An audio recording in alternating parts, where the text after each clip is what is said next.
আসসালামু আলাইকুম ভাই। ভাই ফেসবুকে আপনারা কি করবেন জানেন?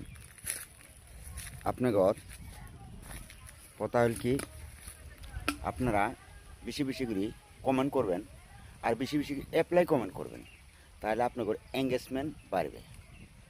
আর যদি আপনারা অ্যাপ্লাই কমেন্ট না করেন তাহলে আপনাদের এঙ্গেজমেন্ট বাড়বে না। এটা হলো এক নম্বর কথা, বুঝলেন? আর দ্বিতীয় কথা হল, আপনারা পোস্টে একজনের ভিডিও দিকে ঠেলা মারবেন, ওই ঠেলা মারলে হবে না ভাই। কিন্তু ওর যা দেখা লাগবে ভিডিওটা কীরকম, মানে ভালো না খারাপ। কোয়ালিটি ভালো থাকলে পরে আপনি লাইক কমেন্ট শেয়ার করে দিলেন, আপনার তো দোষ নাই। কিন্তু আপনি যখন করবেন তখন আপনাকেও মানুষে করবে।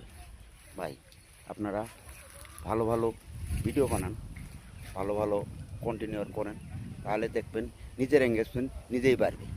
এটাই হল কথা ভাই। আপনারা কোনো দিন মানুষের ভিডিও দেখে ঠেলা মারবেন না। আসসালামু আলাইকুম, ভালো থাকেন, সুস্থ থাকেন।